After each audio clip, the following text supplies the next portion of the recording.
बड़े भाई से न मिलकर तीसरे भाई से मिलने क्यों आया होगा, क्योंकि सभी की संदेह भरी निगाहें अजीत नारंग पर जा टिकी थी। अजीत, क्या इस मामले का तुमसे कोई लेना देना है? क्या तुमने किसी भी तरह से रायजादा ग्रुप को ठेस पहुंचाई है? क्या मजाक है? आखिर नारंग ग्रुप का कोई भी शख्स रायजादा ग्रुप जैसे ताकतवर बिजनेस टाइकून से टकराने की हिम्मत कैसे कर सकता है? रायजादा ग्रुप के एक इशारे पर सारा नारंग ग्रुप एक चुटकी में दिवालिया हो जाएगा। तो फिर मैं कैसे? अजीत नारंग ने जल्दी से उनके साथ सभी संबंधों से इनकार कर दिया। हम जल्दी ही पता लगा लेंगे। आप फोन उठाओ और स्पीकर चालू करो, देखते हैं रायजादा ग्रुप का क्या कहना है, अमिताभ नारंग ने ठंडे स्वर में कहा। इस समय अजीत नारंग काफी दबाव में था। बिना किसी विकल्प के उसने सभी शेयरधारकों के सामने सेक्रेटरी विक्रम टोकस का फोन उठाया। क्या आप अजीत नारंग हैं? फोन के दूसरी छोर पर सेक्रेटरी विक्रम टोकस की आवाज बहुत ठंडी थी। हाँ mister Tokas, good morning, Ajit Narang ने विनम्रता से जवाब दिया। 1 घंटे बाद हम एक बड़ी मीटिंग बुलाएंगे। इसके लिए प्लीज नारंग ग्रुप के सारे मैनेजमेंट को फौरन सूचित कर दीजिए। हमारा रायजादा ग्रुप आपकी कंपनी के एक्विजिशन यानी अधिग्रहण के बारे में बात करने के लिए आएगा। अपने बेटे करण नारंग को मीटिंग में बुलाना मत भूलिएगा, विक्रम ने कहा।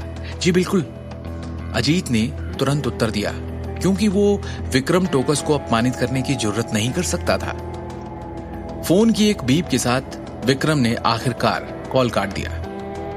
अजीत नारंग, उसका चेहरा पीला पड़ गया। अपने बेटे का नाम सुनने के बाद उसे एक बड़ी बेचैनी महसूस हुई।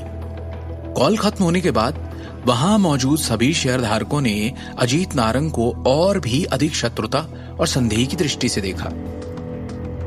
चूंकि मामला अर्जेंट है, हम एक बार में ही बैठक बुलाएंगे। कंपनी के पूरे मैनेजमेंट को सूचित किया जाए और रायजादा परिवार के लोगों के आने का इंतजार करें, अमिताभ नारंग ने गंभीर स्वर में कहा। 3 घंटे बीत गए।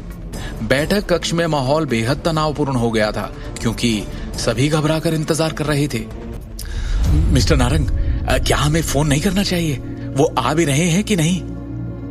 शेयरधारकों में से एक से अब इंतजार नहीं हो रहा था। अनुभव था ही इतना कष्टदायक। हम केवल इंतजार कर सकते हैं। आखिरकार हमारे ग्रुप की जीवन रेखा पहले से ही रायजादा परिवार के हाथों में है, अमिताभ ने गंभीरता से कहा। इसी दौरान एक युवक अचानक अपनी बिजनेस टीम और 2 अन्य वकीलों के साथ बैठक में चला गया। सब लोग मुझे अपना परिचय दें। मैं रायजादा ग्रुप के नारंग ग्रुप एक्विजिशन का इंचार्ज हूं, सेक्रेटरी विक्रम टोकस ने गंभीर अभिव्यक्ति के साथ कहा। और हां, मैं नारंग ज्वेलरी ग्रुप का नया चेयरमैन भी हूं। डायरेक्टर अमिताभ नारंग की जगह कॉरपोरेशन के मामले अब मैं संभालूंगा। इतना कहने के बाद सेक्रेटरी टोकस ने चेयरमैन की कुर्सी खोल दी और बोल्ड अंदाज में बैठ गया। भवानी नारंग के निधन के बाद से नारंग ग्रुप के चेयरमैन का पद खाली था। यहां तक कि अमिताभ और अजीत नारंग ने भी खुद को डायरेक्टर के पद तक ही रखा। ये नजारा देखकर नारंग परिवार के सभी सदस्यों के चेहरे पर घृणा आ गई, पर वो चुप रहे, क्योंकि वो रायजादा ग्रुप को नाराज नहीं करना चाहते। सेक्रेटरी टोकस परिवार के सभी लोगों के हाव भाव देखकर मुस्कुराया और बोला, आगे बढ़ने से पहले ऐसा लगता है आप सब में काफी लोगों की समझ में नहीं आया कि अभी स्थिति एग्जैक्टली है क्या। इस समय मेरे हाथों में नारंग की ज्वेलरी ग्रुप के 55% शेयर हैं। इसके अलावा मैं मैनेजमेंट के तहत 20 ज्वेलरी फैक्ट्रीज और 30 आभूषण फ्लैगशिप स्टोर्स के कंट्रोल में हूं। मेरा मानना है कि अगर मैं चेयरमैन का पद लेता हूं तो किसी को आपत्ति नहीं होगी, है ना? टोकस के ये शब्द एक ढोल की तरह लग रहे थे, जो सभी के मन में गहराई से उतर गए, जिससे वो चुप हो गए। ये एक्विजिशन के दस्तावेज हैं, प्लीज आप सभी एक बार ध्यान से पढ़ लीजिए। टोकस ने दस्तावेज की कॉपियां सभी में बांटने का आदेश दिया। उपस्थित सभी शेयरधारकों ने दस्तावेजों को पढ़ते हुए और गहराई से विचार करते हुए गंभीर भाव प्रकट किए कि तभी शांति में विक्रम टोकस की आवाज फिर से आई, एक अलग अंदाज में। करण नारंग कौन है?